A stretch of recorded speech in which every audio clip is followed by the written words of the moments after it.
منزل جو ہے اسی کو ملتی ہے جس کو تلاش ہو. کھانا خراب کر دیا ساری ایجوکیشن کا.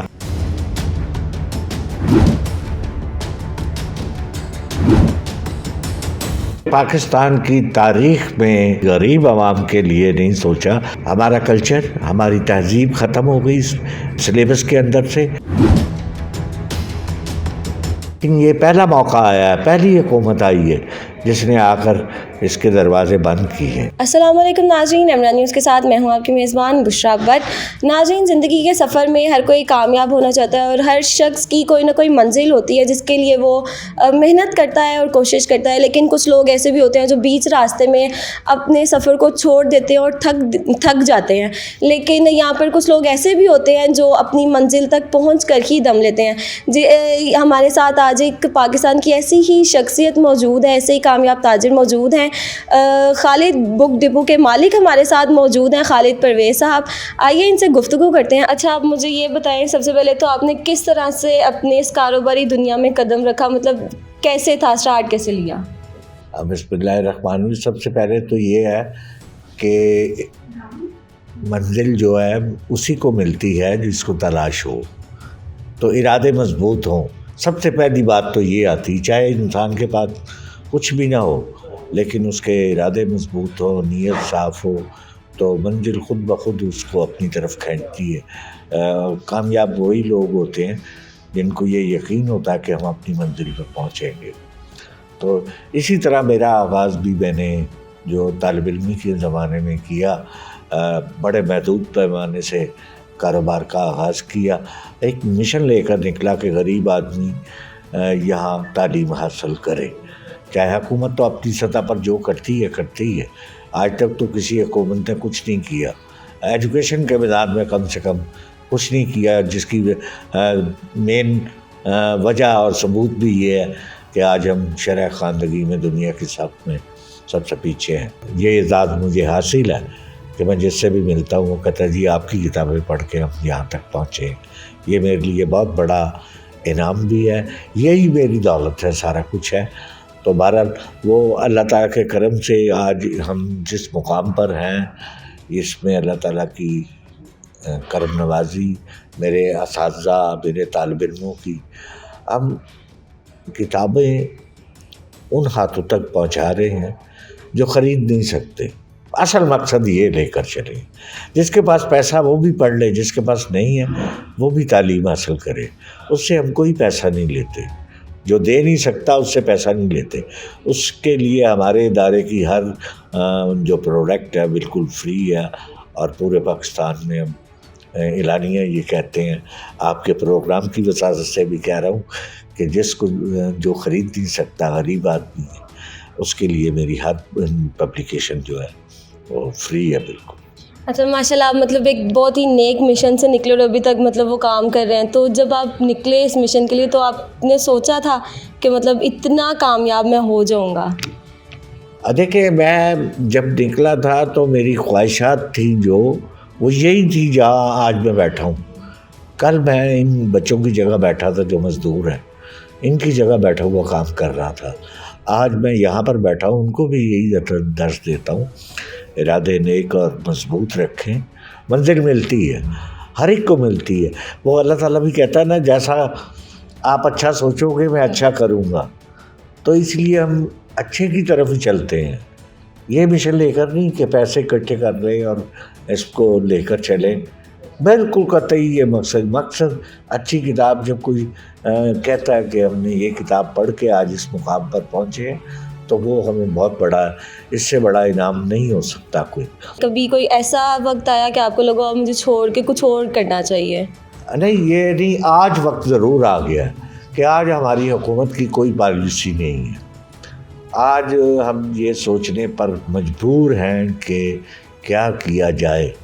آج یہ پوری دنیا میں ایک پاکستان واحد ملک ہے جہاں ایجوکیشن پر پابندی ایک قسم سمجھ لے آپ، وہ ایک لائسنس جاری کر دیا گیا اس ملک میں رہنے کے لیے کہ آپ NOC لیں، کتاب چھاپنے کے لیے گورنمنٹ سے اجازت لیں یا ادارے کسی سے اجازت لیں. جو میرا کمپٹیٹر ہے اس سے میں اجازت لوں.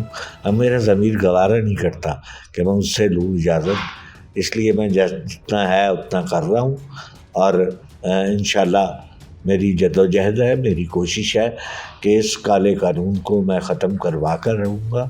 اس کے لیے میں دن رات محنت کر رہا ہوں کہ یہ نہیں ہونا چاہیے۔ تعلیم تو دنیا میں پرائیویٹ سیکٹر کو ساتھ لے کر چلتے ہیں لوگ، یہ ہمارے یہاں ایسا ہے کہ جو اس سے ریلیٹڈ لوگ نہیں ان کو ایجوکیشن کے میدان میں لگا دیا، اور انہوں نے کھانا خراب کر دیا ساری ایجوکیشن کا۔ نعرہ تو لگایا اور کروڑوں روپیہ اس پر خرچ کیا، یکساں تعلیمی نظام، تو یکساں تعلیمی نظام کہیں نظر نہیں آ رہا، اور مواد اور ہر چیز جو ہے اتنی ناقص کر دی گئی ہے کہ اب میں نہیں سمجھتا کہ ان پر رہا جائے۔ اس کے لیے ہم جدوجہد کر رہے ہیں کہ ہر ایک کو حق ہونا چاہیے، جو اسلامی جمہوریہ پاکستان جیسے حاصل کیا گیا ہے جس مقصد کے لیے، تو اس کو مد نظر رکھتے ہوئے ہر پاکستانی کا فرض ہے کہ وہ اپنی جدوجہد کرے۔ اچھے سے اچھی کتاب کا حق ہونا چاہیے۔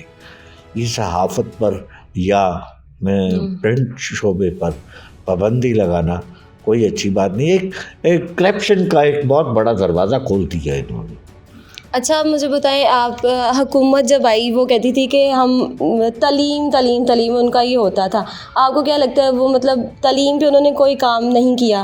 دیکھیں، میں سمجھتا ہوں کہ پاکستان کی تاریخ میں کسی بھی سربراہ نے اس ملک کی غریب عوام کے لیے نہیں سوچا، بلکہ ان کی کوشش رہی کہ کوئی غریب کا بچہ اوپر نہ آئے۔ یہ جدوجہد رہی۔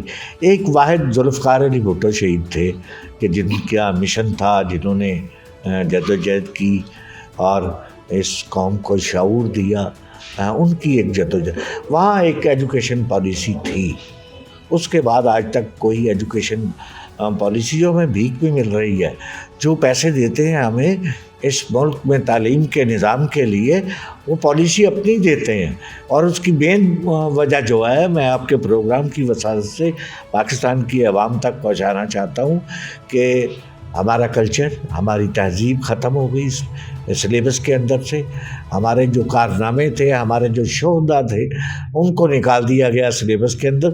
یہ بڑی شرمناک بات ہے، اور یہ میرے ملک کے دانشور بڑے لوگ جو بڑے عہدوں پر فائز ہیں، میرے وکلا، میرے جج صاحبان آج بیٹھے ہوئے تماشا دیکھ رہے ہیں۔ یہ تماشا نہیں دیکھنا چاہیے انہیں، اس پر اپنا کردار ادا کرنا چاہیے، حق ادا کرنا چاہیے کہ پاکستان کس لیے حاصل کیا گیا تھا، اس کا خیال رکھنا چاہیے۔ چلیں آپ مجھے یہ بتائیں اب آگے کہ آپ کے کیا پلانز، آپ کرنا کیا آپ آگے جاتے ہیں اب، اور اس سے زیادہ آپ کیا کریں گے؟ دیکھیں، ہم جب تک دم میں دم ہے، ہم یہی، میں سمجھتا ہوں کہ جو میں کر رہا ہوں یہ عبادت ہے، اور بچوں تک اچھی کتاب کو پہنچانا میرا مشن ہے، اور یہ میں کرتا رہوں گا۔ اس میں کس حد تک کامیابی، آج تک حکومتی سطح پر رکاوٹ نہیں ڈالی گئی، لیکن یہ پہلا موقع آیا ہے، پہلی حکومت آئی ہے جس نے آ کر اس کے دروازے بند کیے ہیں کہ آپ ہم سے، ہمارے کسی ادارے سے NOC لیں۔ NOC یہ دے تو رہے ہیں، یہ ملٹی نیشنل کمپنیوں پر پروان چڑھانے کے لیے، جن کے پیسوں پر، جن کے ٹکڑوں پر ہم پل رہے ہیں، ان کو پروان چڑھانے کے لیے سیدھے ہو کر آپ آئیں، اوپن کریں اس کو، تو پھر تو ہمیں اس کا مقابلہ کریں گے ہم۔ یہ منافقت کے ساتھ آنا، اب وہ لوگ چھا گئے ہیں اس ملک میں جنہوں نے غیر ملکی آج پڑھائی جا رہی ہیں، وہ کہاں گیا اب آپ کا یکساں تعلیمی نظام؟ اس میں یکساں تعلیمی نظام کی بات کوئی نہیں ہے، لیکن ان کی طاقت بڑی ہے، حکومتیں انہی سے آتی ہیں، انہی سے جاتی ہیں۔ خالد بک ڈپو سے تو آپ سب واقف ہوں گے، مگر آج آپ نے یہ بھی دیکھ لیا کہ اس کے پیچھے کس شخصیت کی محنت ہے، اور کس طرح یہ اپنے مشن کو لے کر نکلے، اور آج یہ کتنے کامیاب شخص ہیں۔ اسی کے ساتھ مجھے دیں اجازت، آپ سے ملیں گے ایک نئی ویڈیو کے ساتھ، تب تک کے لیے اللہ حافظ۔